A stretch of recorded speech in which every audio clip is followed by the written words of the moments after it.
Olá, sejam bem-vindos ao nosso segundo encontro.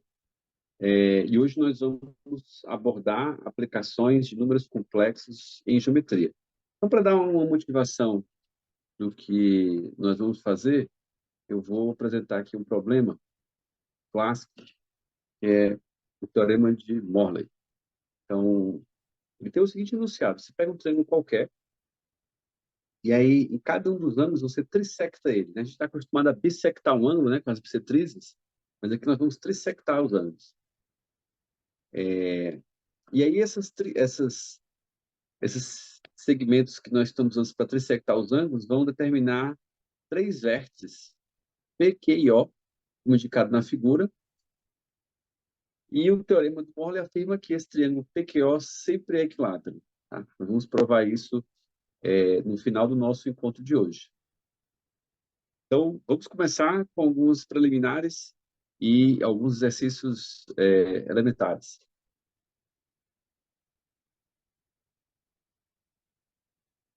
Eu vou começar aqui fixando um número complexo Z e vou criar duas funções. A primeira delas, eu vou chamar de T de Z, ela associa a um complexo W o número complexo Z mais W. Né? O que essa transformação faz? Ela translada o número complexo W de acordo com um vetor determinado por Z. É uma transformação muito simples, esse T aqui é de translação. A gente pode visualizar isso usando aqui a regra do paralelogramo, dado o vetor fixado Z, né? Ela pega o complexo W genérico e associa a esse complexo o Z mais W. Então, essa transformação aqui é uma isometria, ela é muito simples, ela simplesmente translada, desliza aqui os pontos do plano complexo de acordo com o vetor determinado por Z. Outra transformação interessante para a gente estudar, que eu vou chamar aqui de M de Z,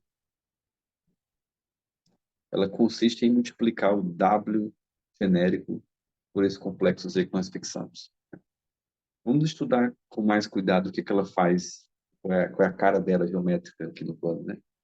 Se o nosso Z em coordenadas polares, né, tem a forma ρ, cis de θ, né, e o W é R, cis de φ, o Z vezes W vai ser R vezes ρ, cis de θ mais φ. Então, o que que essa transformação M faz, né? Ela faz uma motetia do primeiro, né? Ela multiplica as distâncias por R, desculpe, por ρ, que é o módulo do Z, depois roda no sentido anti-horário de acordo com o argumento do ρ, que é o θ. Então, essa transformação aqui é uma rotomotetia. A ordem também aqui não importa, né? Você primeiro pode rodar e depois também ampliar ou contrair, tá? Então, se eu fosse representar aqui geometricamente no plano, fixado aqui o meu Z ângulo θ, dado um W genérico, o que essa transformação faz é rodar e esticar ou contrair, né? Depende se o ρ, né, que é o módulo do Z, é maior ou menor do que 1, tá? Ela, ela vai criar esse ponto Z mais W, D vezes W, tá? Por exemplo, se eu escolho como Z o número complexo I, então a transformação MI nada mais é do que rodar todos os pontos do plano 90 graus sentido anti-horário. Então, se você me der um complexo genérico A, aqui, multiplicar ele por I, é gerar um outro complexo aqui nessa figurinha, de tal forma que o ângulo entre esses dois vetores é 90 graus. E aí vocês percebem, então, que a multiplicação por complexo é muito interessante para a gente descrever rotações ou motetias do plano, né?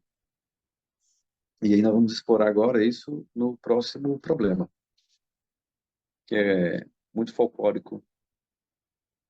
Eu coloquei aqui me adaptado porque ele tem um enunciado mais rebuscado, mas essencialmente é esse enunciado que eu vou apresentar para vocês. Esse problema já caiu em diversas provas, é extremamente popular, tá? E o enunciado simplista dele é o seguinte: você tem um triângulo genérico ABC e você constrói externamente aos lados AC e CB dois quadrados. E aí marca o centro dos quadrados. Se você considerar o centro desses quadrados e o ponto médio do lado que não foi envolvido nessa construção, você vai ter um triângulo de retângulos ósseos. Tá? Isso que a gente vai provar aqui, e vocês vão ver como o uso dos números complexos vai permitir uma demonstração muito simples para esse fato. Tá? Então, primeiro, eu vou escolher colocar essa figura no meu eixo de coordenadas de tal forma que o segmento AB está sobre o eixo real. E, de fato, vou escolher para os M ser a origem. Tá? Como esse é o ponto médio do, do lado AB, se eu escolher como x o número que representa o B, o A vai ser o menos x. Agora, eu vou escolher um valor genérico para o C, vou chamar o C de ômega, e a minha figura agora está completamente terminada, né? Dado o triângulo ABC, que tem os vértices menos x, x e ômega, todos os demais pontos dessa figura podem ser calculados, podem ser encontrados a partir desses objetos, né? Bom, como é que a gente vai descobrir os vértices, por exemplo, do quadrado que tem lá do CB, né? Eu vou usar aquele comentário anterior sobre multiplicar o número complexo por i e rodar ele 90 graus de anti-horário. Então, se a gente chamar de K, por exemplo, esse vértice, usar aqui outras cores, né? Então, se eu chamar de K, esse vértice quadrado que tem lá do CB, é verdade que x menos w vezes i tem que ser K menos w. Né? K menos w é esse vetor, x menos w é esse vetor. Se eu rodar o vetor de x menos w 90 graus, eu tenho que obter o K menos w. Então, isso me permite calcular o K em função do x, w e do i. Né? Então, daqui eu posso concluir que o K é x menos w i mais w.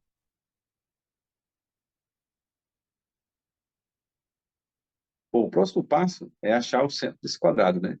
Bom, o ponto N aqui ele é o ponto médio entre o K e o X. Então, a gente pode calcular esse N como sendo x menos w i mais w mais x sobre 2. Calcular ponto médio é muito fácil, né? Dá os dois pontos, a gente soma os números complexos e divide por 2, né? Vou fazer o mesmo argumento com o P. A gente chama esse ponto de T. A gente sabe que T menos W vezes I vai ser menos X menos W. Então, se eu rodar esse vetor T menos W, eu tenho que obter o vetor do W até o menos X. Vou multiplicar essa equação por menos I. Vai aparecer que T menos W igual a I vezes X mais W. Isso me permite concluir que o T vai ser W mais I vezes X mais W.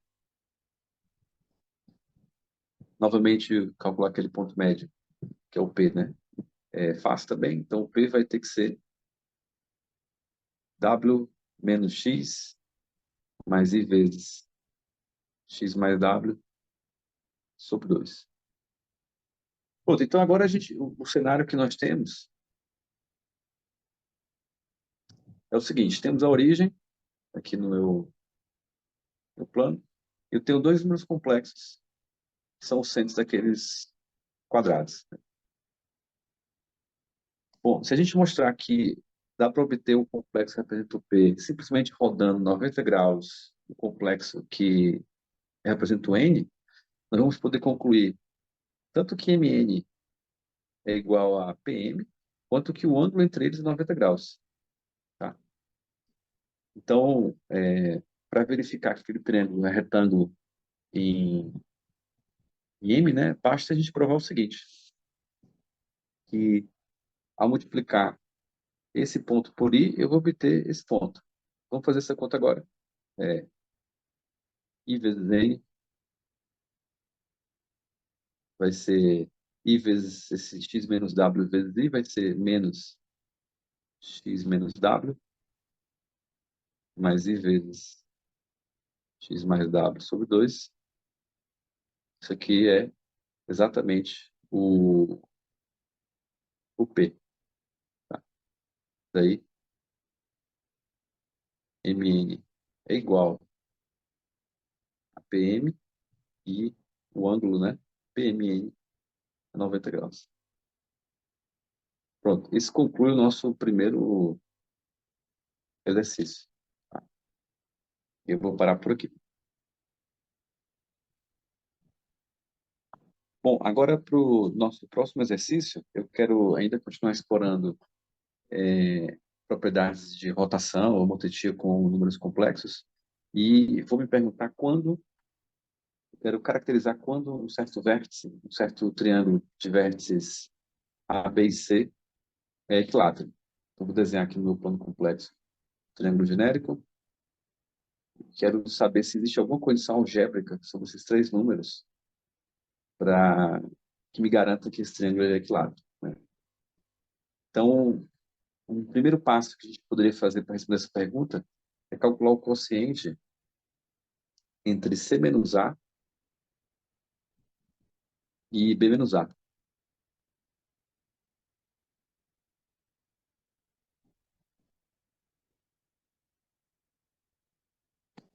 Bom, se esse triângulo for equilátero, os complexos que apresentam C menos A e B menos A eles têm que ter o mesmo módulo, né? Esses lados têm que ser congruentes. Então, esse quociente deve representar apenas o, o cis do ângulo entre eles. Bom, se esse triângulo é equilátero, esse ângulo que está entre eles é 60 graus. Então, isso aqui deveria ser o cis de 60 graus. E reciprocamente, né? Se esse quociente vale o cis de 60, quer dizer que aqueles dois lados têm o mesmo módulo, C menos A e B menos A são dois complexos que têm o mesmo módulo e que o ângulo entre eles é 60 graus. Tá? Então, essa é uma condição necessária o suficiente para a gente caracterizar esses complexos. E aí eu vou usar um triângulo, que já apareceu aqui, vou marcar aqui as raízes cúbicas da unidade, com ômega e ômega 2.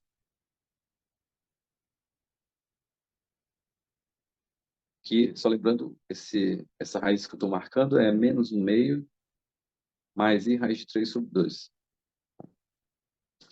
Então, naquele triângulo, eu consigo calcular o cis de 60 simplesmente olhando o quociente entre ômega menos ômega 2 e 1 menos ômega 2, por exemplo.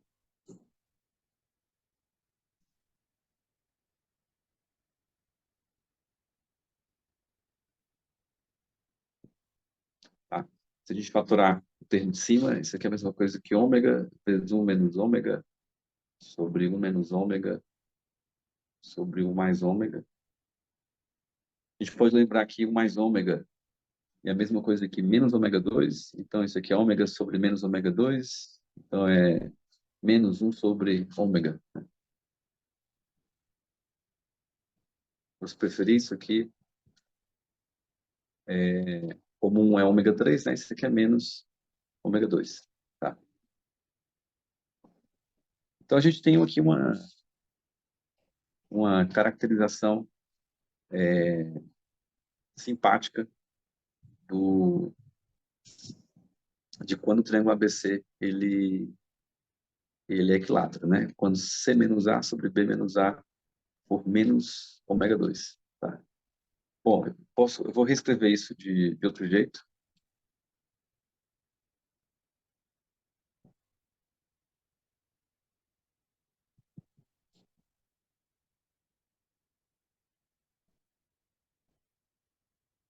Bom, isso é igual se somente se C menos A é igual a menos ômega 2 vezes B menos A.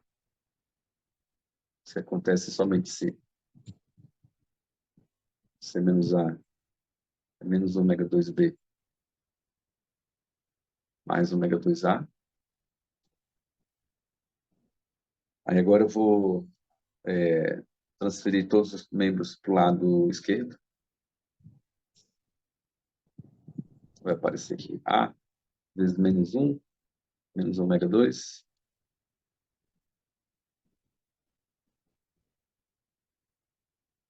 mais B ômega 2, mais C igual a zero. Bom, menos 1 menos ômega 2 é a mesma coisa que ômega, né? Então, esse aqui é o mesmo que afirmar que C mais A ômega mais B ômega 2 é igual a zero. Bom, e essa é a relação importante que a gente queria obter. Então, o treino de vértices A, B e C é equilátero se somente se C mais A ômega mais B ômega 2 é igual a zero. Se você quiser lembrar desse critério, é como se você tivesse escolhido um vértice do seu triângulo e feito uma viagem no sentido anti-horário, multiplicando os demais pelas outras raízes da unidade, né? Então, você multiplicou o C por 1, você multiplicou o A por ômega, multiplicou o B por ômega 2, né? Não importa muito onde você começa, porque se a gente multiplicar essa última equação do retângulo por ômega, né? Então, C ômega mais A ômega 2 mais B vai ser zero. É como se tivesse começado no B agora, né? Também posso multiplicar por ômega 2, então ômega 2C, é o C ômega 2 mais A mais B ômega, isso é igual a zero. Então, não importa muito de onde você começa, o que importa é que, uma vez que você escolhe um vértice do triângulo ABC, se você sair multiplicando os demais por 1, ômega e ômega 2, se essa soma der zero, é porque o triângulo é equilátero. Tá?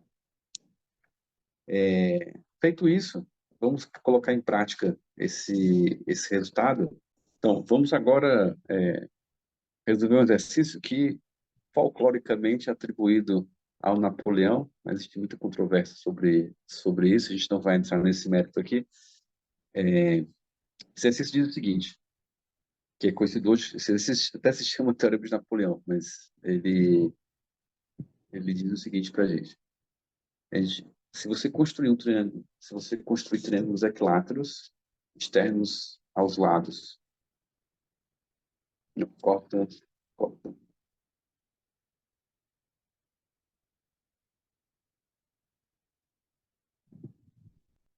Né? Então, agora o próximo problema conhecido popularmente como Teorema de Napoleão, são um resultado folclórico. Existe muita controvérsia sobre a autoria, se de fato Napoleão realmente descobriu isso ou só popularizou, né? E esse resultado diz o seguinte: se você considera um triângulo ABC e constrói externamente a esse triângulo, três triângulos equiláteros sobre seus lados, e considera o centro desses triângulos equiláteros, então esses centros formam um triângulo equilátero. Tá? Nessa figura é como dizer que o triângulo verdinho com de vértices MNL, ele é equilátero. Tá? E nós vamos usar o resultado anterior para verificar isso. Primeiro, nós vamos associar complexos aos vértices do triângulo ABC, vamos chamar, vamos associar o complexo A ao vértice A, o B ao vértice B e o C ao vértice C. Isso já nos permite calcular quais são os complexos que representam MNL. Tá? Por exemplo, para calcular o L, vou traçar aqui dois vetores. Tem um vetor do L até o C e outro vetor do L até o B. Então, se a gente rodar 120 graus o, o vetor C menos L, que é o complexo C menos L também, a gente vai obter o complexo B menos zero, né? O que é rodar 120 graus? Lembrando aqui do nosso discussão anterior, é multiplicar o complexo por ômega, né? Ômega tem módulo 1, tem argumento 2π sobre 3, então, ao multiplicar qualquer complexo por ômega, nós vamos simplesmente rodar ele por 120 graus, no sentido anti-horário. Então, C menos L vezes ômega vai ser P menos L. Tá? E aí isso nos permite calcular o L, né? O que acontece aqui? C menos ômega menos L ômega, isso é B menos L, daí C ômega menos B vai ser L vezes ômega menos 1. Então, daqui a gente conclui que o L é C ômega menos B sobre ômega menos 1. Bom, a gente vai repetir esse processo com demais vértices, né? Então, a gente pode concluir que o M é aqui C, o M vai ser A ômega menos C sobre ômega menos 1, e o N vai ser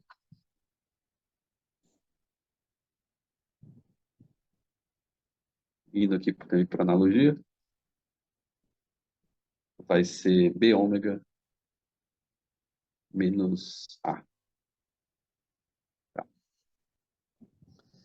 Então, a gente quer provar, basta mostrar que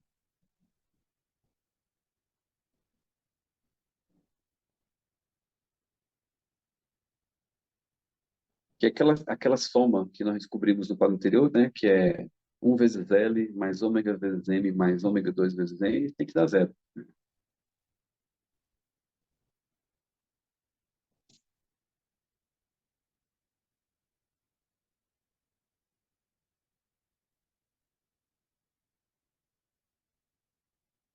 E agora, problema bem simples, né? Só multiplicar os três valores que a gente achou. Então, vamos chamar essa soma aqui de S, por exemplo.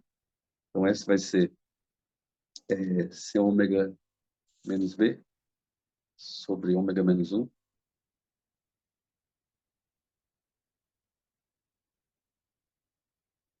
mais ômega vezes M. Aqui eu cometi um lápis, eu coloquei a letra maiúscula, mas são as letras minúsculas, né? M. Então, vai ser ômega vezes A ômega menos C sobre ômega menos 1, mais ômega 2 vezes B ômega menos A sobre ômega menos 1, que é igual. Bom, você vai perceber que tem uma série de cancelamentos. Vai aparecer aqui A ômega 2 com A ômega 2, vai aparecer B ômega 2 B ômega, B ômega 3, que é 1, C ômega com esse ômega, todos esses se cancelam, né? Isso é zero. E isso conclui, então, a demonstração que a gente queria, né? Esses três vértices lineares são vértices de um triângulo equilátero. Tá?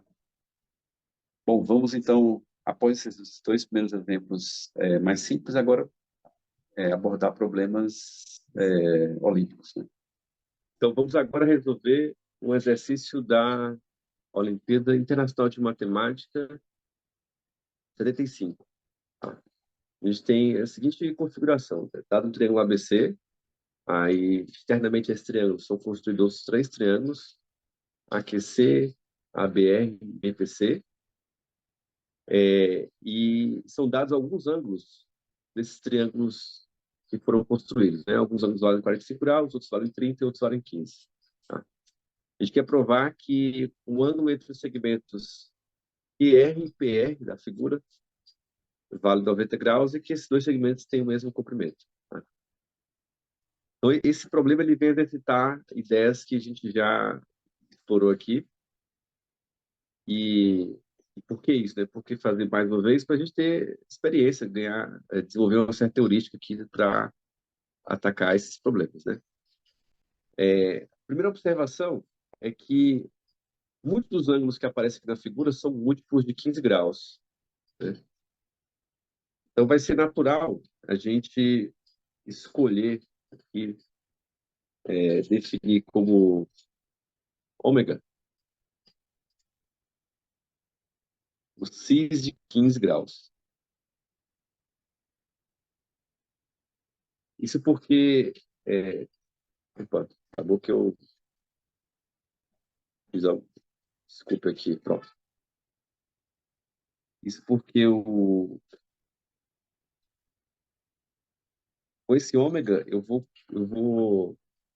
poder encontrar os valores dos vértices E, P e R, eventualmente praticando rotomotetias nos segmentos que apareceram aqui, né? Uma primeira rotomotetia, que vai bem mais simples, que é só uma rotação, é a rotação que leva o segmento BR no segmento AR. Então,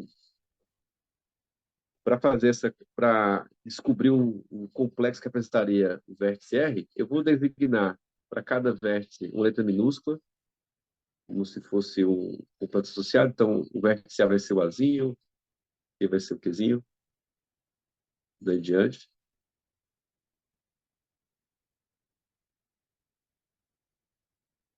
E a primeira observação é que, se eu considerar o complexo B menos R e rodar ele 150 graus, que é o valor desse ângulo BRP, eu vou obter o complexo A menos R. Então, isso, algebricamente, está escrito nessa equação. A menos R é igual a B menos R vezes ômega a décima. E aí daqui eu posso resolver e encontrar um valor de R, né? Então, A menos R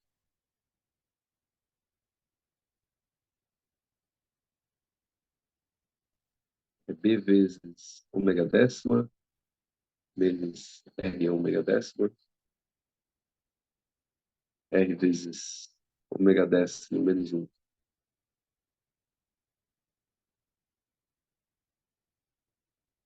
E daqui o R vai ser...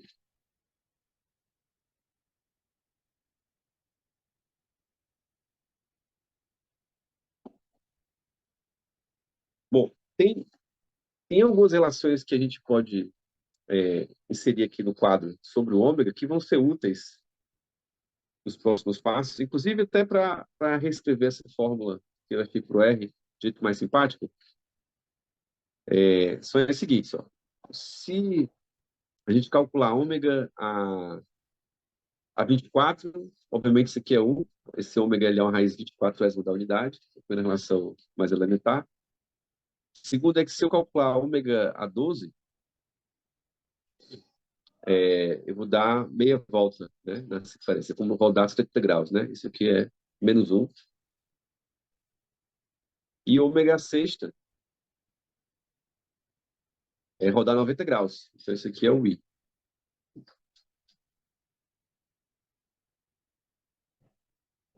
Né? Então, se a gente quiser, por exemplo, multiplicar em cima e embaixo da última expressão por ômega ao quadrado, isso aqui é igual a B ômega 12, que é menos B, menos A ômega 12, sobre ômega 12, que é menos 1, menos ômega 12. Né?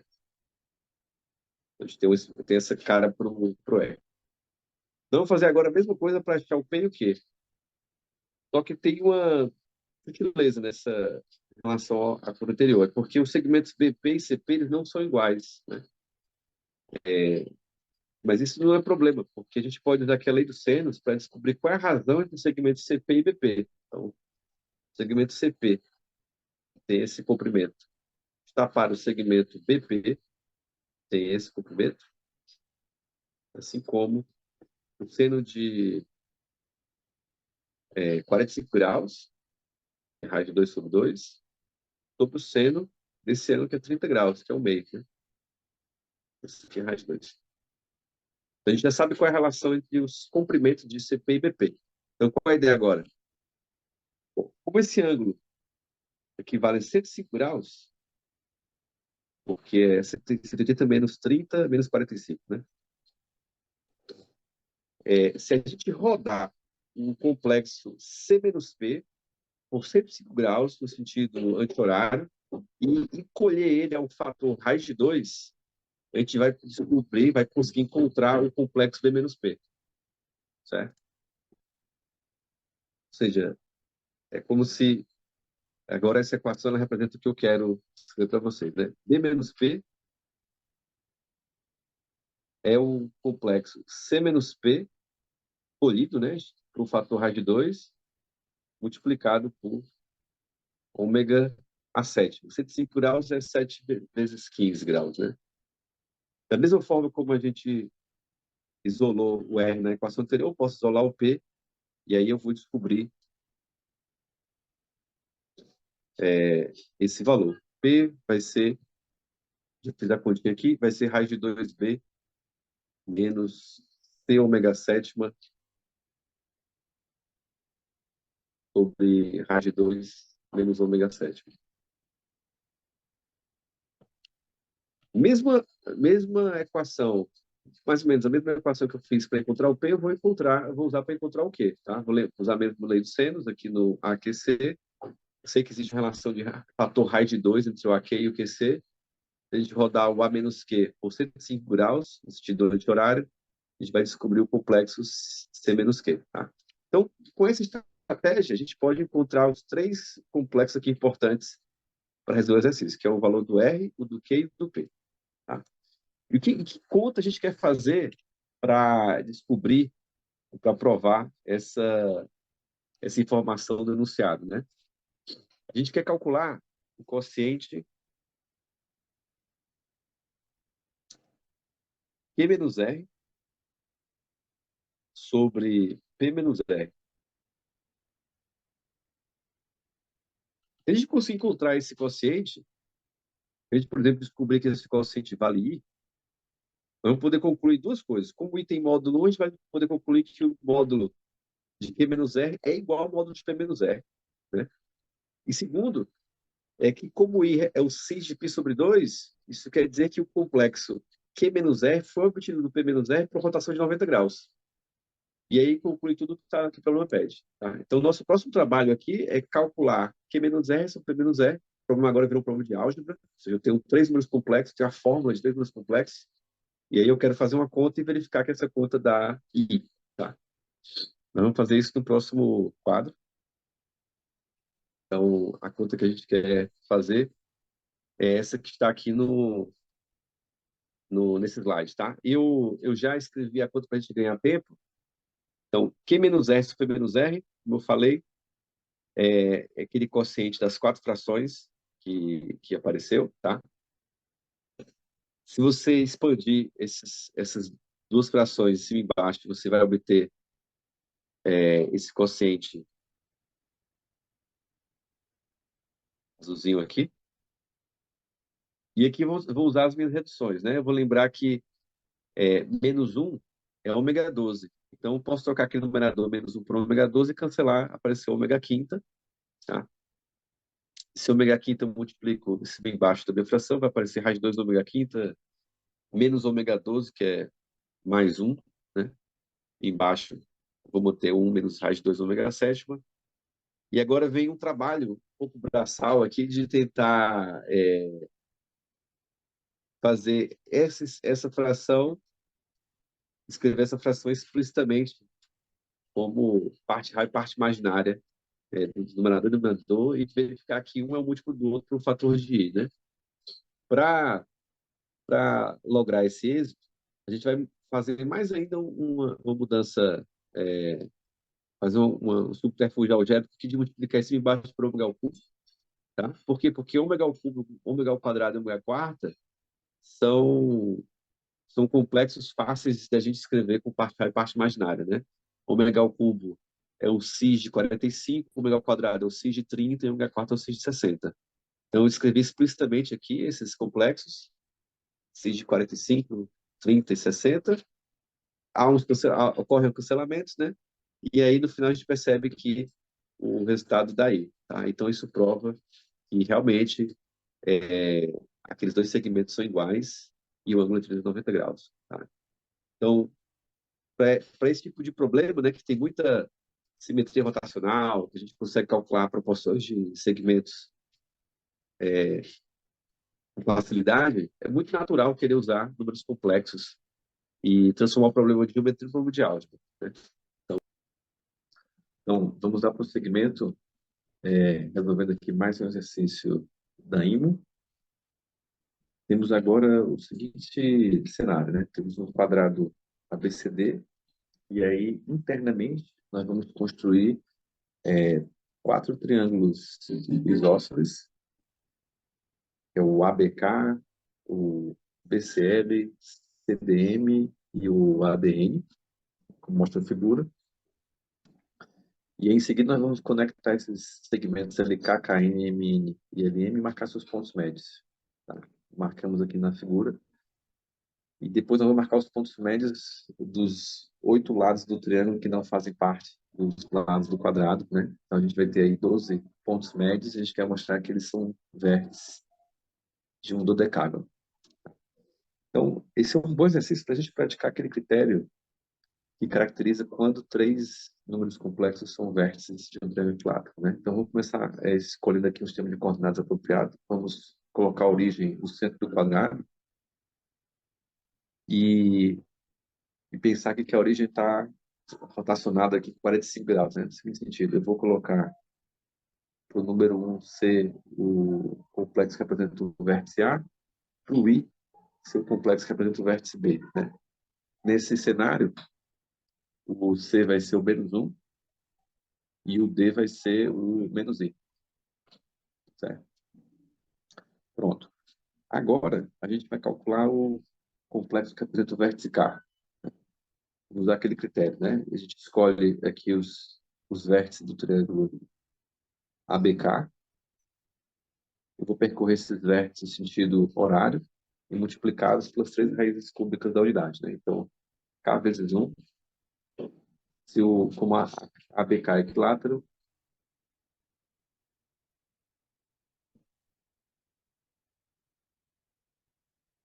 então, K vezes 1 mais A, que é 1, né? Vezes ômega, mais B, que é o I, vezes ômega ao quadrado, isso é igual a zero. Daqui a gente pode calcular facilmente o valor do K, né? Então, o K vai ser menos ômega, menos I ômega 2, que é menos ômega, a gente sabe que é menos meio mais I raiz de 3 sobre 2, ômega 2 menos meio menos I raiz de 3 sobre 2.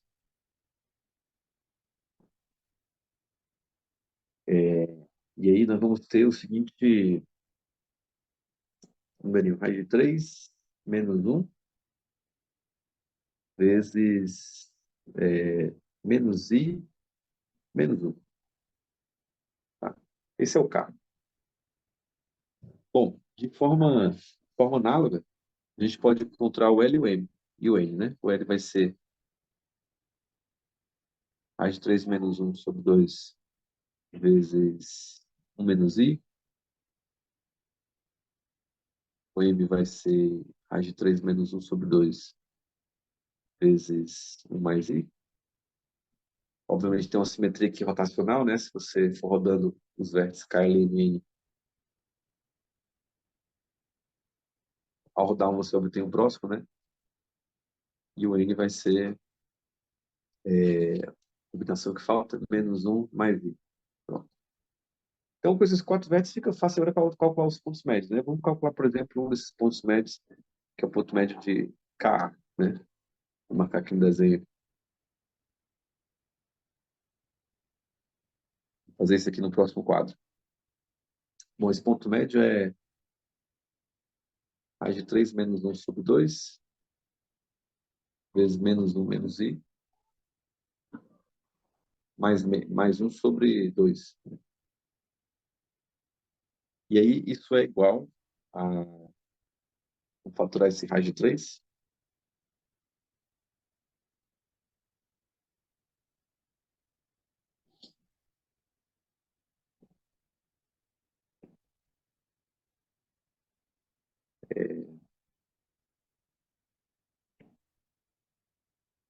Agora eu vou racionalizar esse último termo.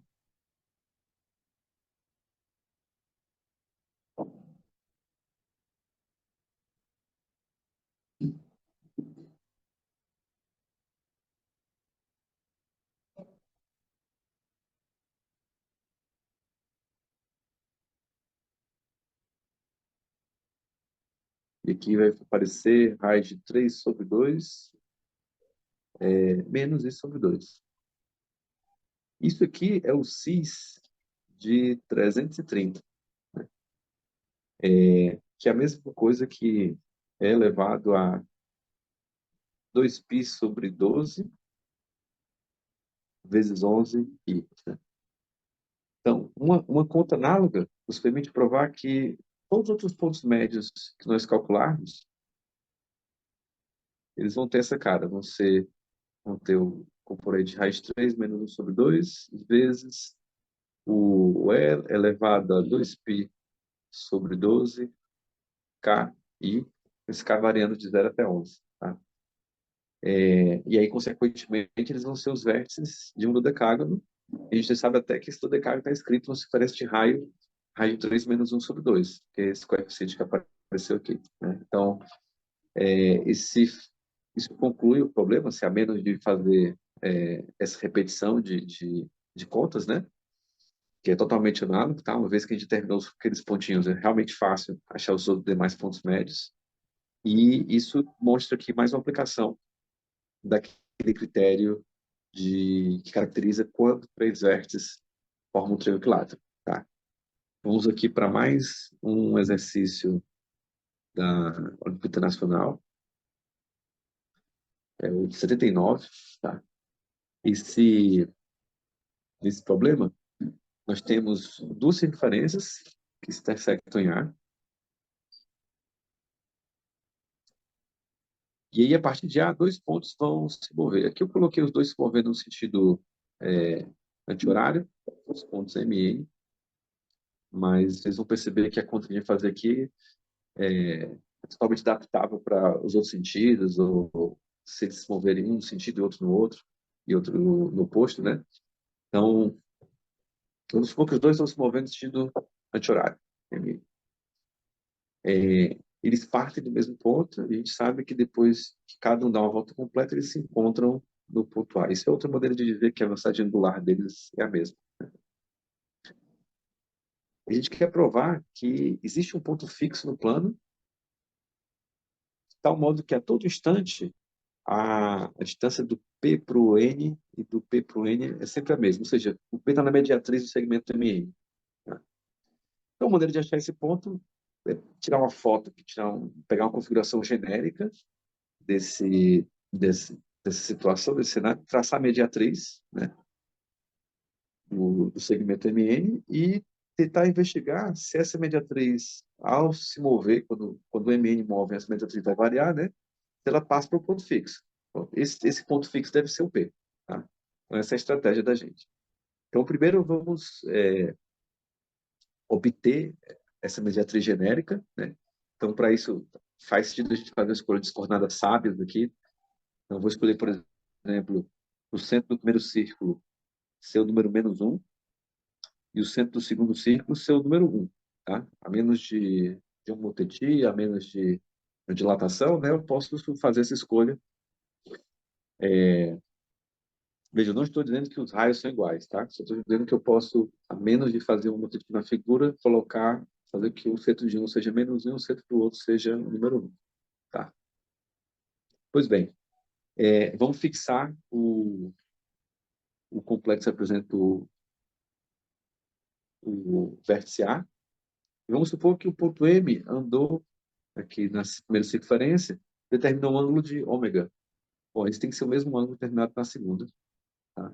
Lembra-se, eles têm velocidade angular igual, né? E aí isso já tem uma configuração clara para a gente encontrar os valores dos complexos que apresentam o MN. Né? Como é que a gente fazer isso? Bom, alfa menos 1 digitado. Então, alfa menos 1 multiplicado por ômega tem que ser o complexo, que é Mzinho é o complexo apresenta o vértice M, né? Tem que ser o complexo M menos menos um. Então, essa é a nossa primeira equação. Eu vou reescrevê-la como sendo alfa mais um vezes ômega menos um. Isso tem que ser igual a M. Tá? De modo análogo, a gente pode escrever uma equação para o N. Então, a diferença aqui é que vai ser, eu vou usar o complexo alfa menos um e vou rodar ele por θ graus ou radianos, né? Para obter o complexo N menos um. Tá? Então, alfa menos um vezes ômega mais um é igual a N. Então, essas aqui são as duas equações principais para a gente investigar esse problema. E vou marcar o ponto médio do segmento MN agora. Vou usar aqui outra cor. Vou chamar esse ponto médio de E. Bom, calcular ele é fácil. Eu vou somar as duas equações e dividir por 2, né? Então, quando eu somo, o complexo que representa esse ponto R é o R minúsculo. Então, R minúsculo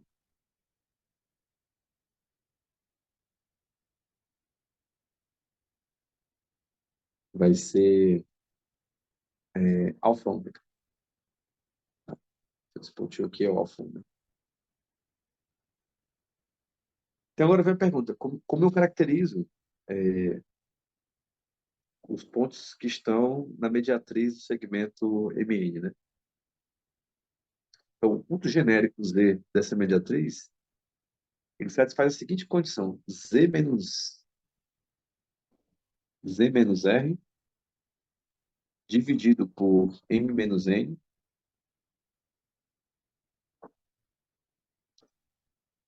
tem que ser um número imaginário puro, né? Porque se Z menos R é ortogonal a M menos N, é possível eu obter um desses complexos a partir do outro simplesmente rodando, dilatando.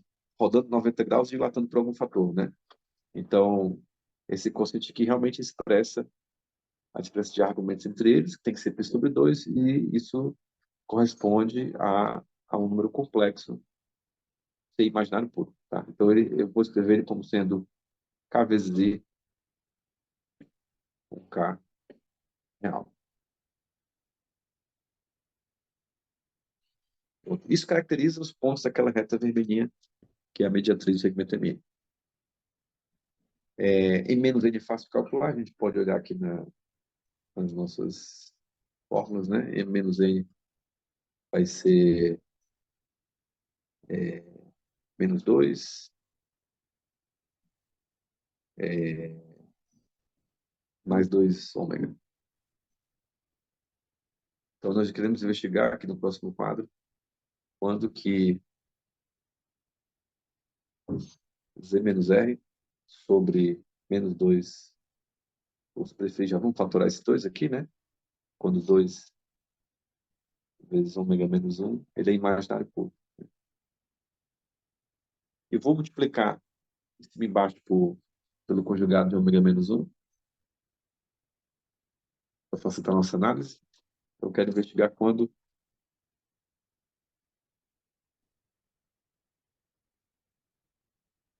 esse número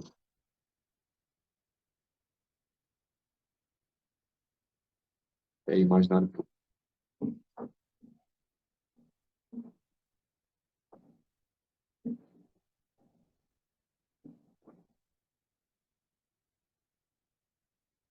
Bom, isso aparentemente não mudou muito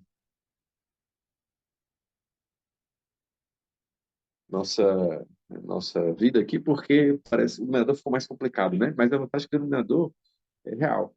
Então, agora eu vou investigar quando o numerador é imaginário puro. A gente viu um critério há pouco que caracteriza quando o número é real, né? Ele é real se só se z é igual a z bar, né? A versão desse critério para imaginário puro é dizer que z é imaginário puro se só se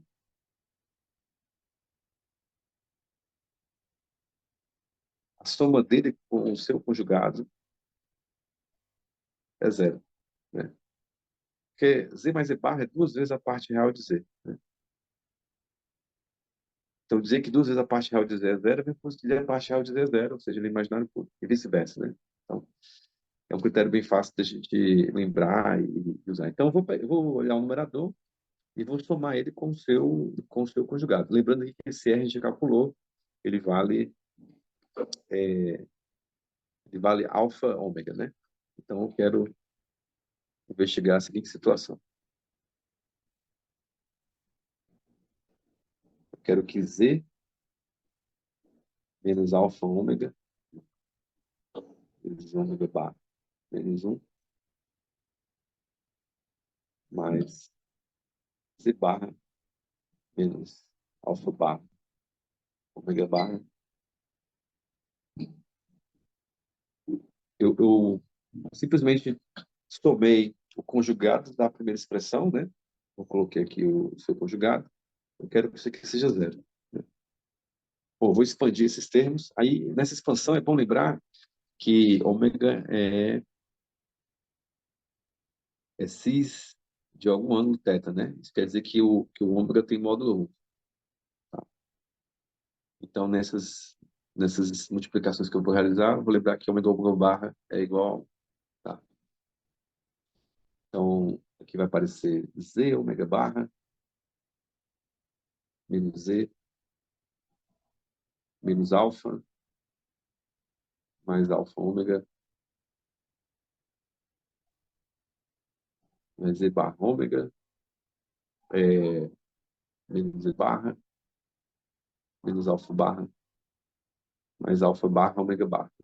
Tem que ser zero. Eu vou organizar essa equação, essa equação que Z vezes ômega barra menos um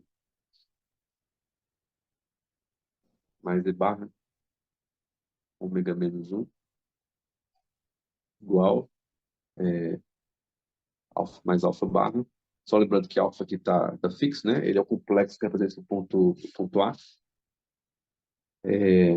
mais ou menos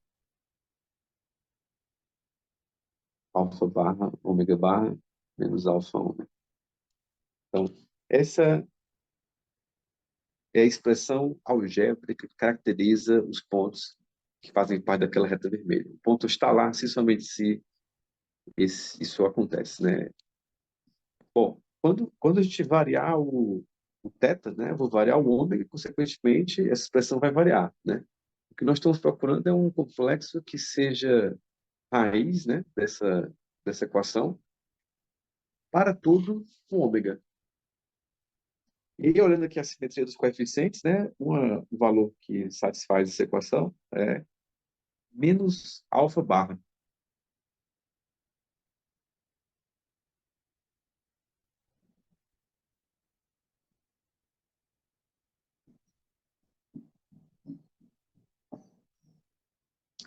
Vamos escrever que satisfaz asterisco.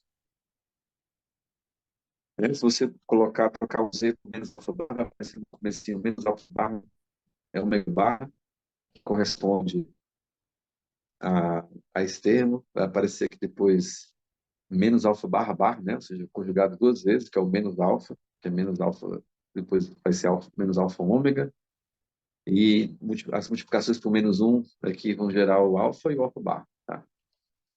Então, realmente, esse ponto do plano complexo, ou seja, eu pego o alfa, que é o complexo que representa o A, faço o conjugado dele e depois multiplico por menos um, né? Faço simetria em relação à origem. Isso realmente está em todas as mediatrizes. Esse é o ponto P que a gente está procurando, né?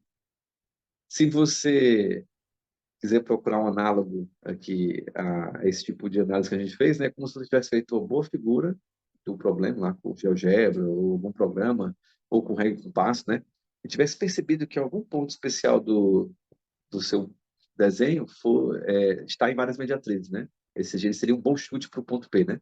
Aqui essa habilidade de identificar simetria algébrica da equação é o equivalente visual para essa percepção que você teria no GeoGebra ou no Cabri ou no qualquer programa, né? Tá? Então, de fato, a gente achou um ponto P menos alfa barra está em todas as mediatrizes, consequentemente, ele é o ponto que a gente está procurando. Tá? E isso encerra aqui o nosso exercício.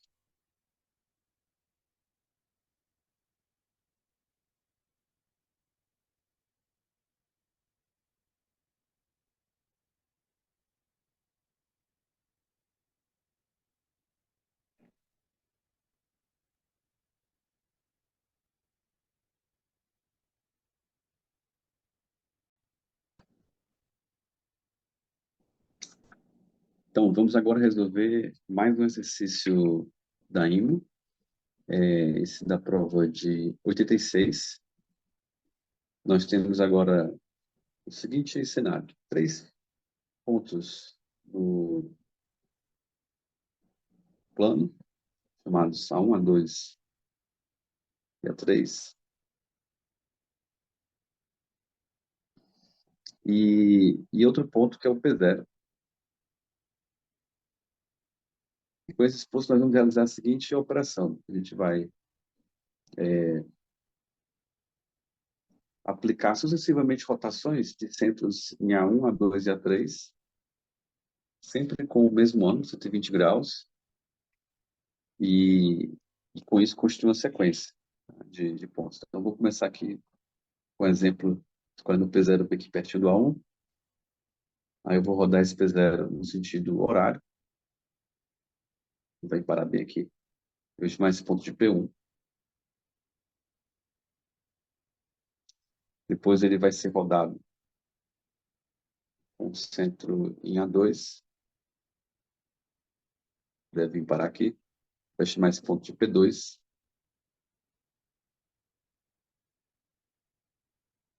Depois o P2 vai ser rotacionado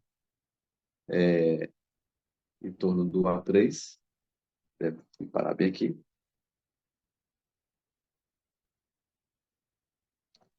E daí o movimento continua, que é o P3. Tá? A gente sabe que o P1986 é igual ao P0. E a gente quer provar que isso só pode acontecer quando o triângulo A1, A2, A3 ele é equilátero. Tá? Vamos, então, investigar isso. Pronto, nós vamos investigar isso por meio de uma recorrência. Né? Então, qual é o nosso plano? Eu vou fixar aqui, inicialmente, o ponto genérico aí, e aí eu quero descobrir como é que é a cara de um rotacionado do P por 120 graus de horário.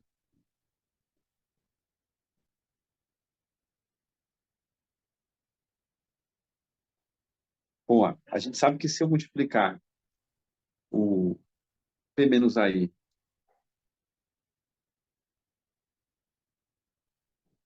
o E a 2π e sobre 3, eu vou rodar em 120 graus no sentido anti-horário. Né? Como eu quero rodar no sentido horário, é como se eu rodasse 240 graus no sentido anti-horário. Então, basta eu multiplicar por E 4π sobre 3.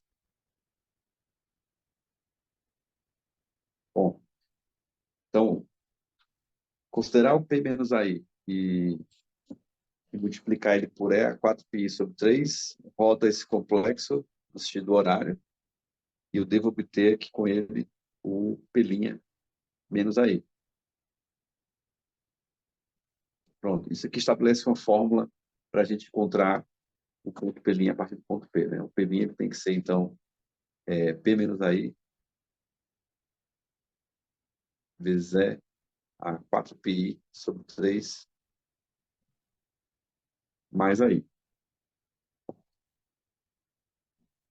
Outra, outra observação que a gente pode fazer, já pensando aqui na interação sucessiva desse processo, né, é a gente escolher um sistema de coordenadas conveniente para que o, o A1 seja o ponto zero.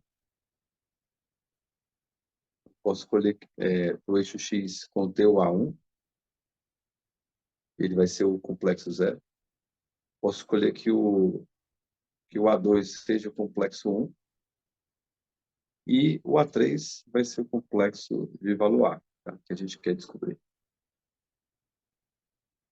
Então, o nosso trabalho aqui é mostrar que, se após uma sucessão de operações, né, mais precisamente 1986 operações, eu volto para o ponto P0, então esse triângulo 0, 1A, ele tem que ser equilátero. Então, agora no próximo quadro, vamos descrever as rotações possíveis, né? Lembrando aqui dessa fórmula que nós encontramos, o rotacionado do P fixado ponto aí, né? Então, se você escolhe o ponto A1, você vai levar o ponto P, o ponto E a 4π sobre 3 vezes P. Essa é a rotação mais fácil, né? Porque o A1 sendo zero, naquela fórmula,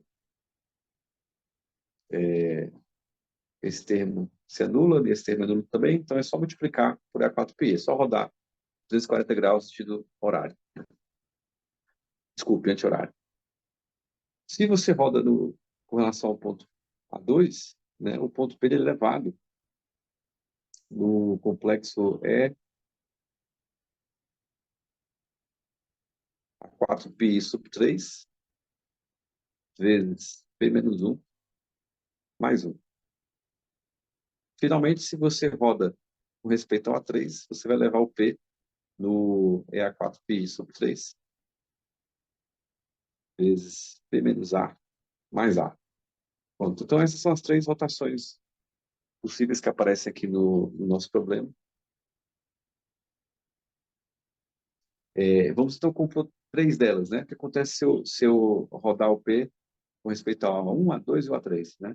Eu vou obter esse ponto aqui. Vou rodar com respeito ao A1, ao A2, e ao A3 vai aparecer elevado a 4π sobre 3 de E 4π sobre 3 de E 4π sobre 3 de P menos 1 mais 1 menos A mais A. Tá? Essa aqui é a primeira rotação em torno do A1. Essa aqui é a rotação em torno do... Isso que tem a ver com a rotação em torno do A2, né? E esse menos A, ou é a 4π e o mais A no final, é a última rotação. Tá? Se a gente expandir essa fórmula, isso aqui vai dar para a gente exatamente o P menos I raiz de 3 menos A vezes E 4π sobre 3 mais A. Isso aqui tá fixo, né? É, então é como se você tivesse transladado o P por essa quantidade. Bom, o que acontece então se nós aplicarmos isso 1936 vezes, né? Lembrando que 1986 é múltiplo de 3, então a cada 3 iterações dessas operações, né, eu posso fazer uma translação como essa que nós descobrimos, né? A cada três composições sucessivas, né, do A1, A2 e A3, eu obtenho esse resultado. Então, se a gente terá o P0 original 1986 vezes, é como terá essa operação que a gente descobriu na última linha, 672 vezes, né? Isso aqui vai gerar para a gente o P0 mais 662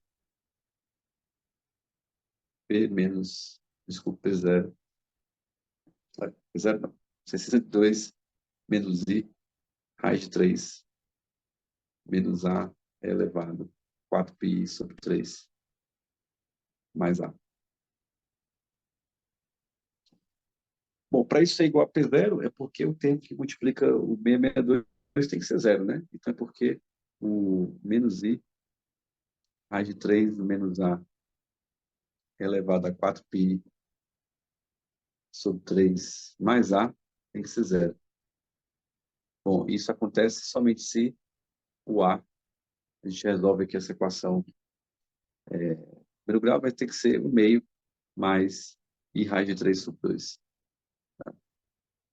Então, esse Azinho caracteriza voltando aqui para aquela figura, né? Garante que esse triângulo A1, A2, A3 é equilátero, né? Ele está precisamente um ponto médio aqui entre o 0 e 1, e a altura dele é exatamente o L raiz de 3 sobre 2 com o lado valendo 1, né?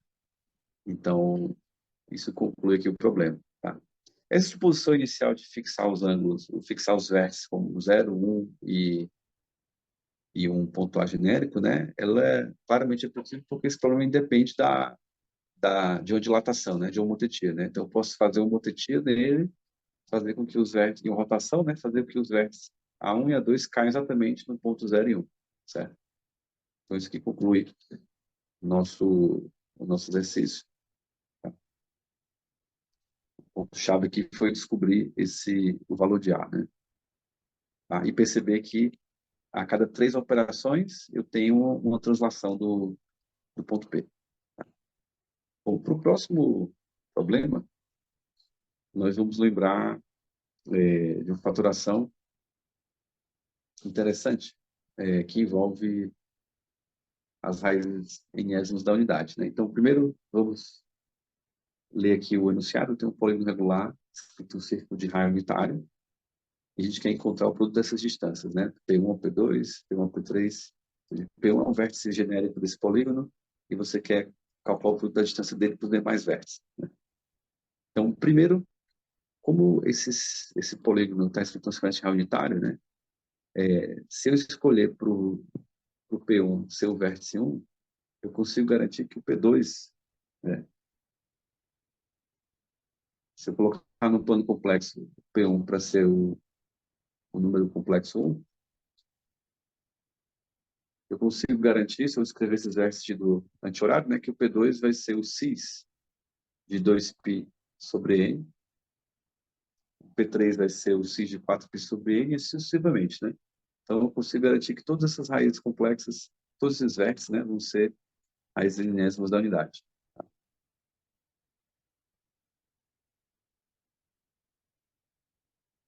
Bom, e daí, né? Daí que eu sei que todas elas são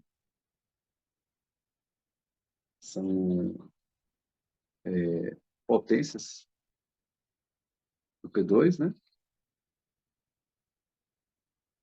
E sei que elas são raízes desse polinômio.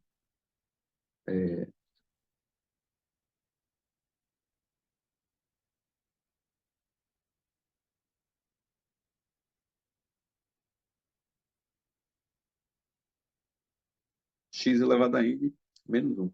Né? Esse polinômio ele pode ser fatorado. Isso aqui é x menos 1 vezes x a n menos 1 mais x a n menos 2. Esse último, por sua vez, ele pode ser fatorado com as outras n menos 1 raízes da minha lista de x de 1, né?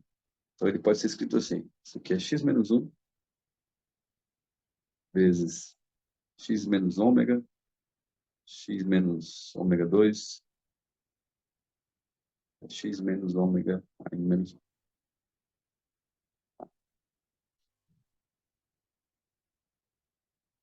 Então, o fato que eu vou precisar usar para resolver o problema é calcular é, o valor desse polinômio que está em parênteses no ponto 1. Por quê? Porque o 1, a n menos 1. Vamos chamar esse polinômio de q de x, né?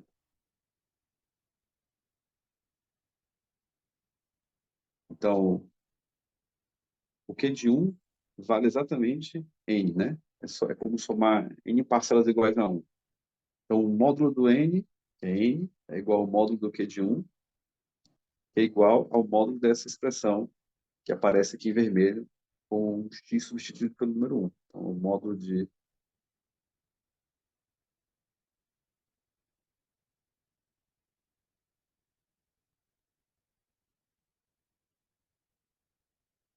Bom, e o que representa esses fatores aqui nesse produto, né? Eu posso reescrever isso como um módulo de 1 menos W, 1 menos W2, 1 menos W, aí menos 1. Então, esse primeiro módulo é exatamente a distância do P1 para o P2 nesse cenário, né? Esse aqui é o P1 P2, o segundo é a distância do P1 para o P3, e daí por diante, né? Então, a gente pode concluir que todas essas distâncias sempre vale N. Essa exposição inicial que a gente fez do P1 ser 1, do P2 ser a próxima raiz complexa, ela pode ser feita porque existe simetria aqui nessa figura, né? Então, eu posso escolher qualquer vértice para cumprir o papel do P1, né? Não tem nenhuma relação, não tem nenhuma particularidade do P1 não poder ser o número 1, por exemplo, né? Tá? Então, isso aqui conclui o nosso exercício. Já estamos aqui nos aproximando do final e eu não podia deixar de falar também de uma aplicação muito simpática da nossa teoria para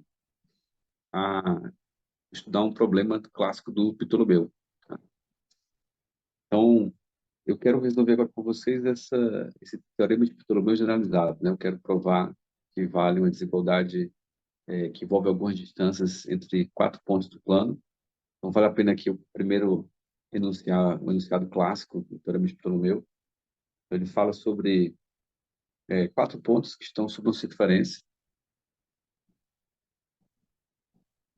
Então, se você tem os vértices A, B, C e D, então a soma dos produtos dos lados opostos para dar para ABCD, se eu multiplicar, aqui eu escrevi dois Ds, né? Tem um C aqui. Então, AD mais BC,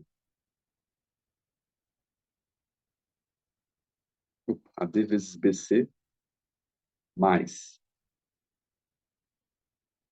AB vezes CD, isso coincide com o produto dos comprimentos das diagonais. Tá? Esse é o enunciado clássico do teorema de Ptolomeu. A gente vai provar, graças a esse exercício problem 23, é que se dados quaisquer 4 pontos do plano, é verdade que o produto das distâncias que está no membro esquerdo dessa igualdade é sempre maior ou igual ao produto que está no lado direito. Tá? Essa é a desigualdade de Ptolomeu. E é possível de provar que essa igualdade só ocorre em duas situações muito especiais. Uma delas é quando os 4 pontos são concíclicos, né? Eles estão aqui no mesmo circunferência, ou quando eles estão alinhados numa certa ordem. Tá? Então, para fazer esse estudo, eu vou associar aos vértices da B e C, D, 4 números complexos, Z1, Z2, Z3 e 4. Tá? Eles não precisam, o que eu vou fazer agora, não precisa estar sob circunferência, colocando aqui, aproveitando esse desenho, só para você lembrar do resultado. E tem uma conta, tem uma identidade algébrica que pode ser facilmente verificada, que é perceber que Z3 menos Z2 vezes Z4 menos Z1 mais Z4 menos Z3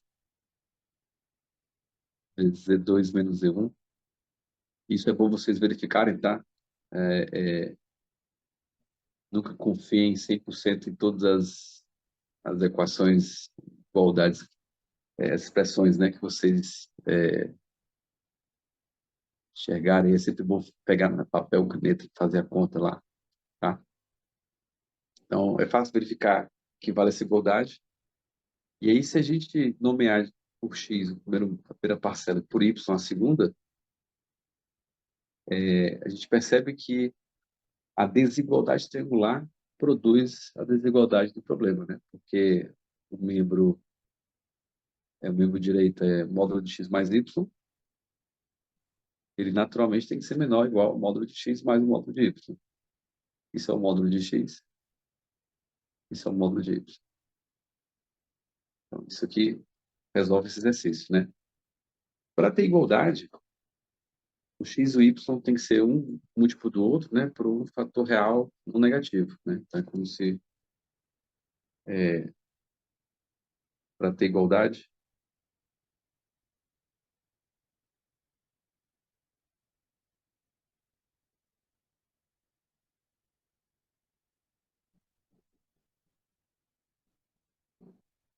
e aí, o que que isso quer dizer para a gente, né? Será que a gente consegue extrair algum tipo de relação inversa, ou volta, né? Aqui eu comentei inicialmente que se os quatro pontos eram concíclicos, valia esse tipo de identidade, né? E aí, será que se isso for verdade, né? Eu posso concluir que os quatro pontos são concíclicos? Bom, a análise que eu vou sugerir para vocês pensarem é analisar esse quociente do x pelo y, tá? Então, aqui eu tenho que analisar o quociente Z3 menos Z2. Isso é um exercício.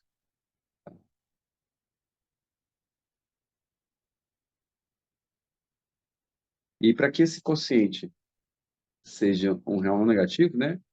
O argumento tem que ser zero. Agora eu vou mudar o final de dois termos aqui. Eu vou reescrever esse quociente com menos. Vou misturar aqui esses dois termos. Então vai aparecer Z3 menos Z2 sobre Z1 menos Z2 vezes. Também vou inverter aqui em cima. Z1 menos Z4 sobre Z3 menos Z4. Então percebo que agora esse produto tem que ser, dentro da caixinha amarela, tem que ser um real menor ou igual a zero, né? Então, seu argumento tem que ser π. E o que tem a ver esses quocientes com ângulos, né? Esse quociente, ele mede o quanto você tem que multiplicar no complexo Z1 menos Z2 para você obter o complexo Z3 menos Z2, né? Então, vamos desenhar aqui um Z1 menos Z2. Opa, fiz ao contrário. Esse é o complexo Z1 menos Z2. Esse é o complexo Z3 menos Z2. Então, é possível a gente rodar o complexo Z1 menos Z2 e obter o complexo Z3 menos Z2. Né? Como faço isso? Eu multiplico pelo quociente Z1 menos Z2 sobre... Fiz o contrário, desculpa. Eu multiplico pelo quociente Z3 menos Z2 sobre Z1 menos Z2. Então, o argumento desse complexo tem a ver com o ângulo que é formado por esses dois segmentos que eu marquei, né? O AB e o BC. É, vamos lembrar que eu tenho orientações desses ângulos, né? Na forma como eu marco os argumentos. O segundo quociente, ele diz algo sobre o argumento desse ângulo oposto, tá? E o fato desse produto produzir um real não negativo quer dizer que aqueles dois argumentos somados tem que dar π, né? Então aí você vai poder concluir que a soma dos ângulos opostos, para que haja igualdade, a soma dos ângulos opostos tem que ser 30 graus, tá? Desse tipo. Bom, agora eu queria aproveitar aquela última ideia e fazer uma aplicação super rápida, aqui também com o exercício de desigualdade geométrica, em que a gente tem um ABC,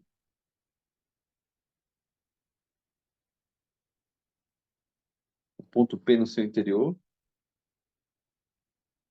e a gente quer mostrar que um certo produto de distâncias, ele, somadas, né, é maior ou igual ao produto de outras distâncias. Então, aqui, tomando como inspiração aquele último exercício, a gente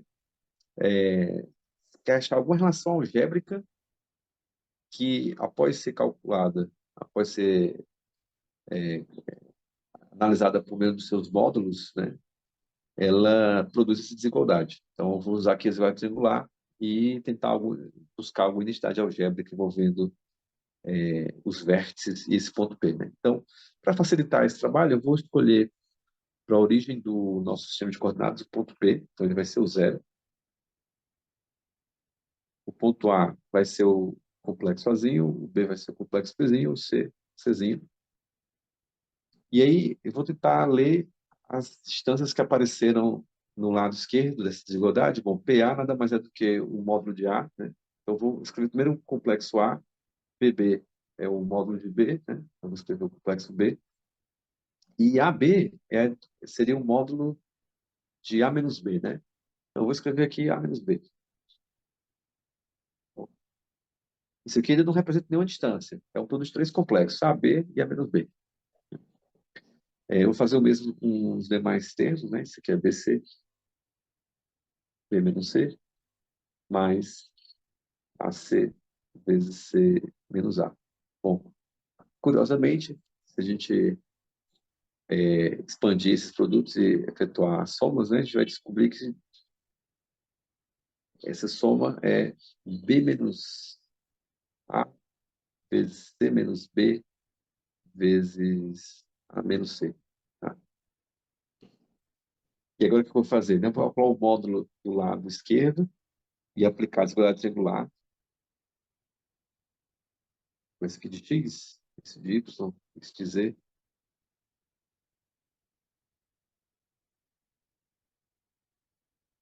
Agora que a gente vê esse tipo de conta, né, parece bem natural a gente imaginar como uma pessoa consegue criar um exercício como esse, né? Você começar com a relação algébrica e depois analisar a versão dela com, com a versão com os módulos de suas parcelas, né?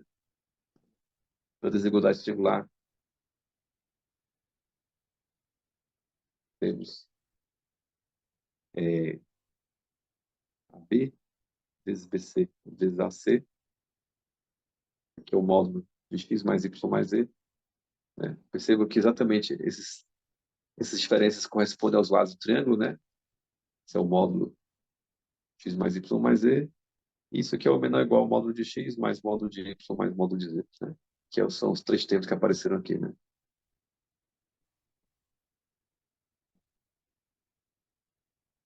Isso aqui encerra esse exercício 24, tá?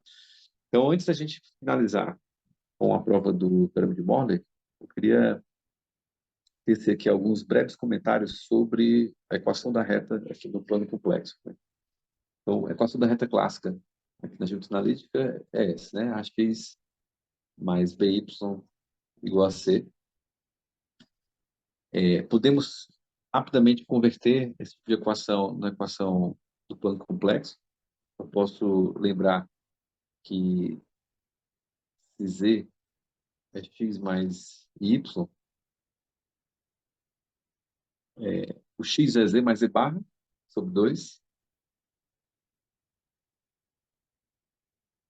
e o y é z menos e barra sobre 2.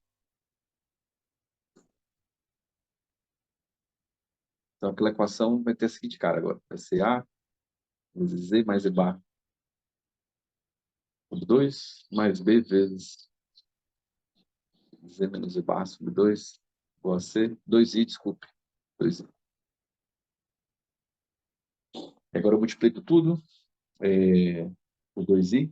Vai aparecer a vezes i.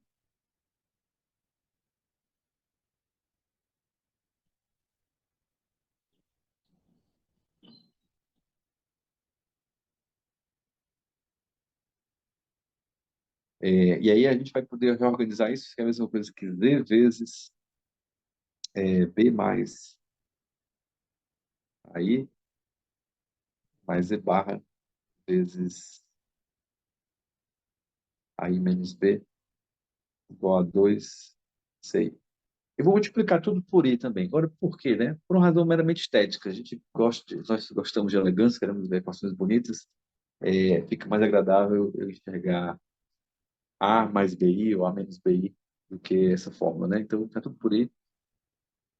Então, vai aparecer agora aqui menos a mais bi mais e barra é, vezes menos a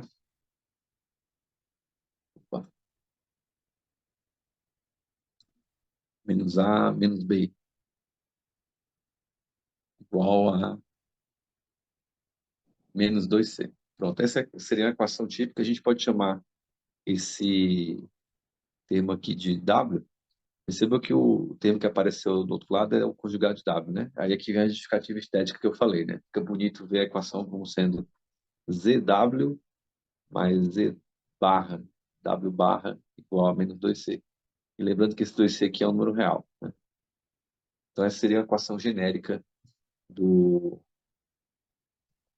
da reta do plano complexo, né? Outra maneira de você descobrir essa equação é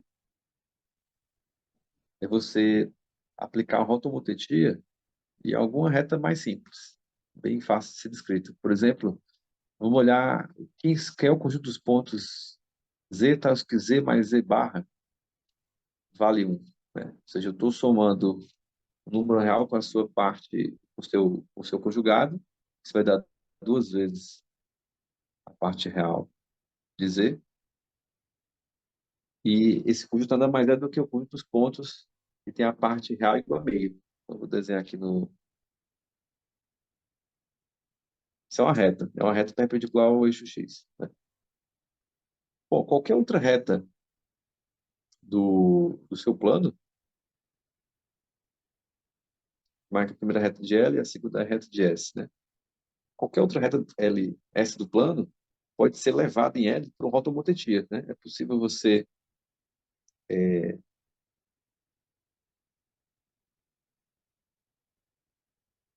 transformar o segmento vermelhinho nesse segmento verde, primeiro rodando e depois dilatando ou contraindo, né? Depende dos comprimentos aí. E como é que a gente faz isso? Bom, a gente faz a rotomotetia multiplicando a nossa coordenada por algum número complexo, fixo, né? Se eu multiplicar todos os elementos de uma reta Z por um complexo fixo, eu estou rodando e fazendo um multiplicar, né?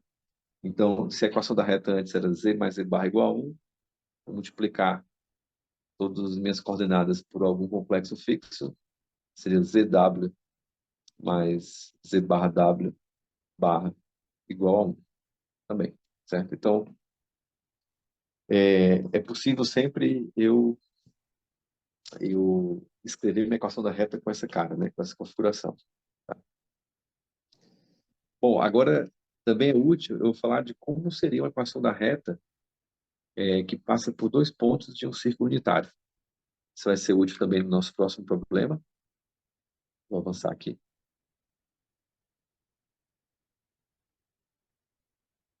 Então,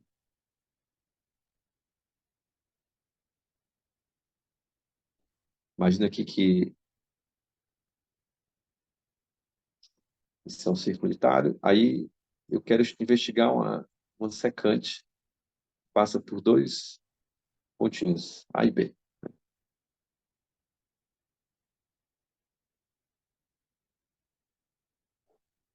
Bom, a gente sabe que... vou escrever também um ponto genérico aqui no meio, Z. A gente sabe que essa equação da reta tem essa cara, né? É Z W mais Z barra W barra igual a 1. Percebam que eu troquei o último termo, que era uma constante real, por 1, porque é fácil você incorporar esse menos 2C no W, né? Se eu dividir tudo por menos 2C, escrever essa equação como sendo Z, W sobre menos 2C mais Z barra, W barra sobre menos 2C, isso vai ser 1. Esses dois complexos que apareceram aqui, eles continuam cumprindo o mesmo papel que o W cumpria, né? Eu posso chamar o primeiro de outra letra, digamos K, o outro vai ser Kbar, né? Esse fator real, menos 2C, não influenciou em nada na conjugação, né? Também, de novo, isso aí é um capricho estético, né? Só para agradar os nossos olhos, né? E talvez ajudar a nossa memória, né? Ajuda também a lembrar. Então, essa seria a equação da reta. E aí, o que é bacana, quando eu considero dois pontos que estão no círculo unitário, né? A gente sabe que a barra vale 1, ou seja, o A barra é o inverso do A, né? Vamos lembrar aqui. Isso a gente já usou em alguns problemas, né? E o B barra é o inverso do B, né? Então, trocando o Z por A barra, eu posso trocar esse Z barra por 1 sobre Z e obter aqui uma equação de segundo grau em Z que tem que ter raízes A e B. Essa equação de segundo grau tem essa cara, Z2W menos Z mais W barra tem que ser 1.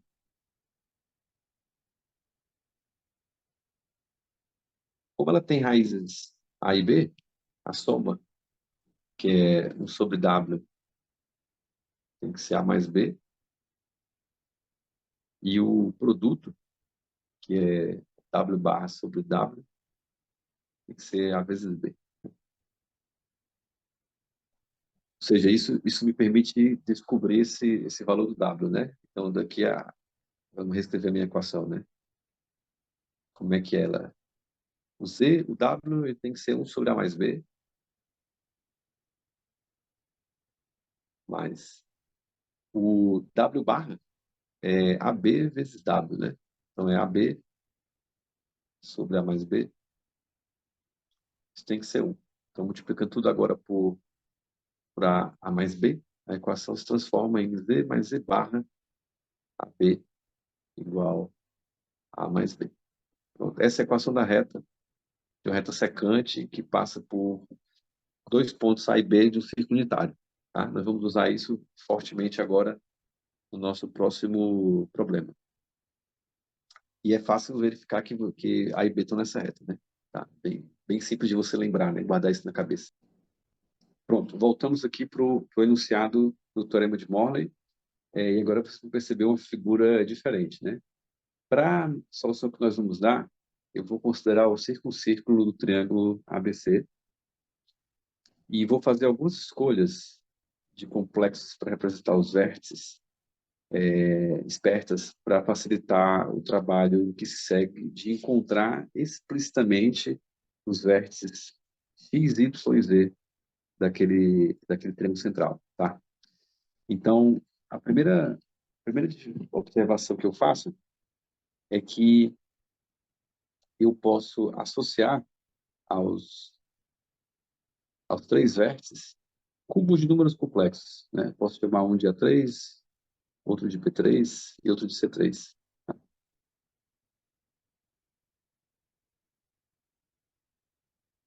Por que isso? Porque se por acaso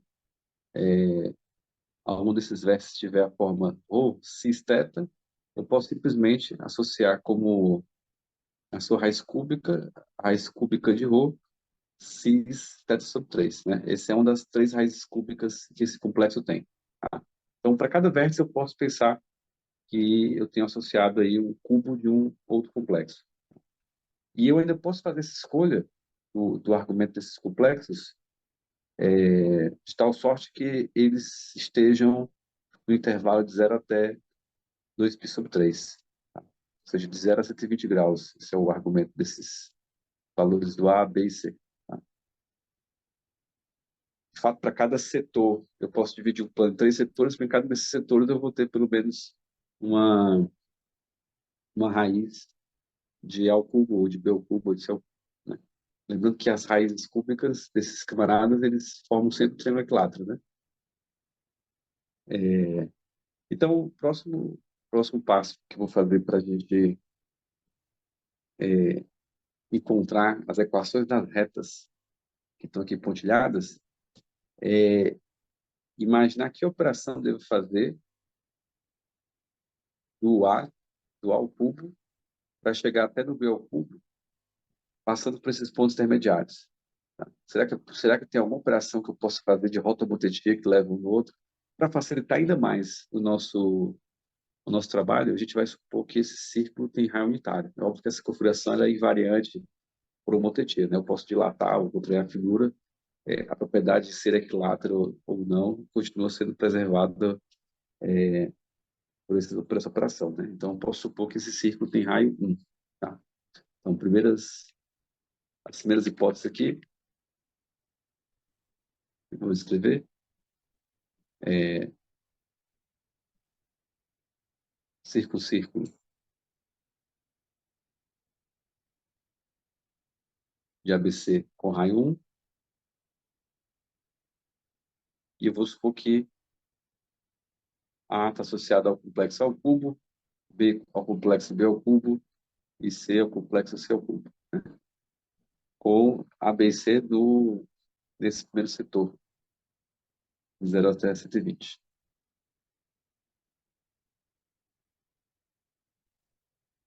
Eu vou até supor uma ordem que eles estão dispostos na ordem ABC. Eu posso supor supergeneralidade disso. Se não for assim, eu posso renomear esses vértices, né? Então, suponho que eles seguem essa ordem.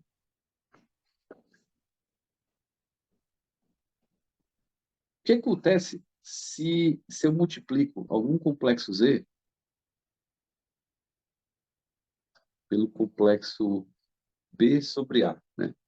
Então, para imaginar, para visualizar isso com mais facilidade, vou marcar aqui os argumentos de B e A, né? O A tem um argumento θ1 e o B tem um argumento θ2. Certo? Então, o B sobre A é o cis de θ2 menos θ1. Então, multiplicar alguém por B sobre A é simplesmente somar θ2 menos θ1 ao argumento daquele complexo, né? Ou seja, eu vou rodar ele no sentido anti-horário, θ2 menos θ1. Bom, o A3 e o B3, eles têm argumentos que tem um...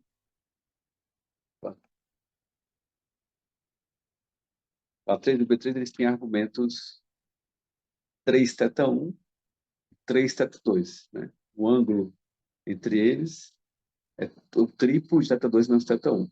Tá? Vamos imaginar também que esse círculo que eu desenhei, ele está centrado na origem do meu plano, né? Vou desenhar aqui que é o O para o A3, do O para o P3. Então, esse ângulo que aparece bem aqui é 3 vezes θ2 menos θ1. Então, trissectar esse ângulo, né? Trissectar aqui o ângulo C, por exemplo, determinar 3 arcos no círculo do ABC que tem igual comprimento. E determinar essas duas retas que trissectam o ângulo, determinar equivalente a determinar esses 3 arcos, esse mesmo comprimento. Né? Como é que eu descubro esses arcos? Basta descobrir, determinar os pontinhos extremos, né? O primeiro pontinho extremo aqui que eu estou vendo nesse desenho é o A3, né? Como é que eu acho o segundo ponto extremo? Eu vou multiplicar o A3 por B sobre A. Então, o próximo ponto que aparece aqui vai ser BA2.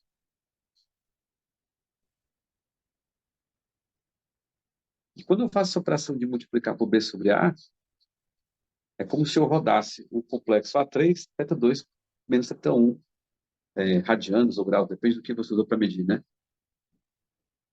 Certo? Se eu multiplicar de novo, eu vou rodar mais essa quantidade. E vou obter o pontinho, aqui, o complexo P2A.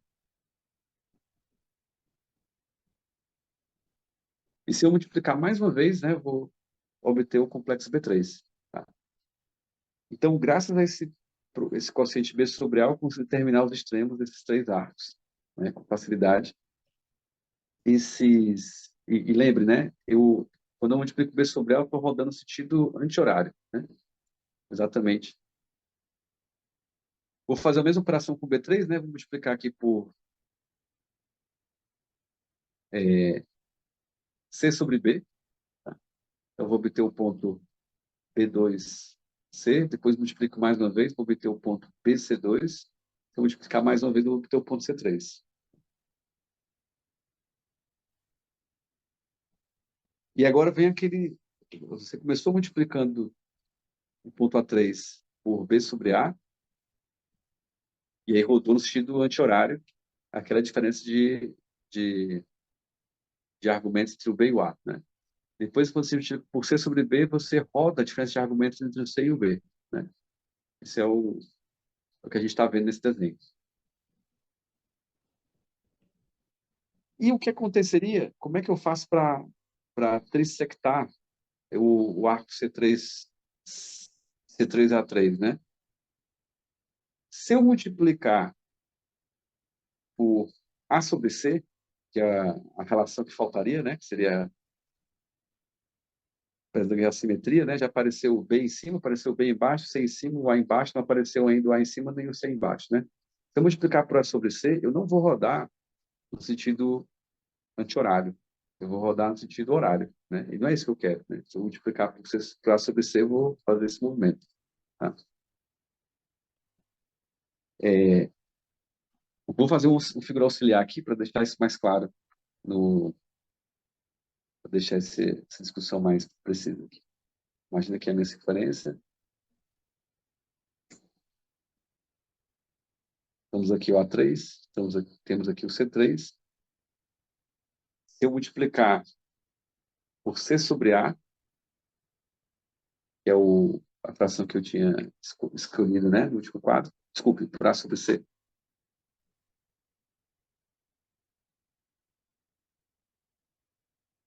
eu vou dar uma volta no sentido anti-horário, né? E aí eu vou conseguir obter esses pontos de trissecção.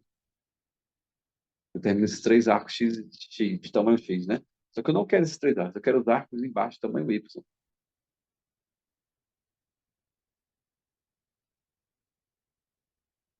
Certo? O A sobre C corresponde ao ângulo determinado por esses arquinhos de tamanho X. Tá? Bom, se eu sei que 3x mais 3y é 2π, então o y vai ser para a gente 2π sobre 3 menos x. Né? Então, como é que eu faço terminar os pontos de baixo? Né? Eu vou multiplicar, se eu quero fazer esse movimento com tamanho y, basta multiplicar o z, complexo qualquer z, por z vezes e a 2π sobre 3 vezes. O que é rodar? O que é esse menos x, né? É rodar no sentido horário, o tamanho daquele arco x, né? Multiplicar por A sobre C. Tá? Então, se a gente batizar de ômega o x de 2π sobre 3, esse pontinho que apareceu bem aqui vai ser C3 multiplicado por ômega vezes A sobre C, né? Ou seja, vai ser o ômega AC2. Esse outro pontinho vai ser o ômega 2 A2C. Bom, parem, dêem uma olhada com calma nesse quadro e agora na próxima tela eu vou colocar a versão completa, preenchida com esses ângulos. Então, agora com essas considerações, a gente pode completar aquele desenho, determinar todos os pontos na circunferência que são, divide aqueles arcos em três partes iguais, né? Eu tenho aqui já uma figura pré-pronta para mostrar qual é o nosso próximo trabalho aqui. Nós vamos encontrar as equações das retas pontilhadas. A gente já viu na discussão anterior como, como encontrar a equação dessas retas secantes com certa facilidade. Vamos encontrar a equação da reta que passa por B3 e ômega C2A, depois por C3 AB2. E com essas duas equações, vamos deixar o ponto X. Vamos fazer o mesmo para o Y e para o Z. Então, isso já está feito aqui no próximo quadro. A primeira equação é Z mais AB2 C3 Z barra igual a B2 mais C3. Segunda equação também está aqui em azul. E aí a gente quer resolver, ou seja, eu quero achar o x que satisfaz ambas as equações. Então, eu vou subtrair da primeira à segunda. É possível faturar B ômega menos C. E aqui, para continuar a fatorar de jeito esperto, né, vamos lembrar que ômega ao cubo é 1 e que é possível escrever, então, B3 como sendo B3 ômega 3. Isso é o que permite fatorar essa diferença como diferença de cubos, para essa aqui. E também é possível a gente escrever B2 como sendo B2 ômega 3. É isso que permite transformar essa diferença em algo que tem a ver com a diferença de quadrados, né? E fazer aparecer esse termo. Tá? Agora a gente cancela o termo B ômega menos C e obtém a última equação. Tá? Ou seja, o, o ponto x barra satisfaz essa equação. Ou seja, x barra. Por uma razão estética, vamos multiplicar tudo também por A, porque nós gostamos de elegância, equações bonitas, então a equação vai ser A2, B2C2 igual a B2 ômega 2 mais ABC ômega mais AC2 menos A2 ômega menos CA2 ômega menos A2B ômega. Essa é, então, a fórmula que dá o x bar. Tá? Existem fórmulas análogas para o y barra e para o z barra. Então, qual é o nosso próximo passo? Bom, dado aquele triângulo, né, x, y, z, para verificar que ele é equilátero, a gente quer verificar que x vezes 1 mais y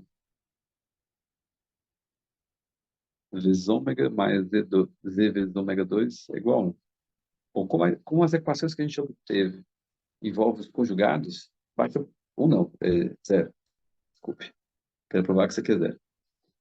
Então, como as equações que nós obtivemos envolvem os conjugados, né, basta provar que o conjugado dessa equação, o conjugado dessa soma vale zero, né? Então, ou seja, o x barra mais y barra ômega 2 mais z barra ômega vale zero. Então, é suficiente verificar isso. Bom, agora no próximo quadro, eu já escrevi as três expressões do x barra, y barra e z barra. Então, essas três equações seguem aqui aquele padrão, né? E a gente faz a conta, que é calcular o x barra mais ômega 2 y barra mais ômega z2. E aqui acontece uma série de cancelamentos fortuitos aqui, né? Então, todos os termos que a gente queria que cancelasse realmente vão cancelar. E aí tem três termos aqui, que é o ômega ABC, ABC e ômega 2 ABC. Isso é a mesma coisa que ABC vezes 1 mais ômega 2. A gente sabe que isso aqui é zero. Então, realmente, essa soma vale zero. E aquele triângulo ele é equilátero. Então, isso aqui conclui a prova do Teorema de Morley, como tínhamos prometido no começo desse encontro. Tá? Então, sugiro para vocês darem uma revisada, talvez nas propriedades básicas de vetores, né? Se quiserem fazer mais exercícios. Na lista de vocês vão encontrar mais problemas interessantes.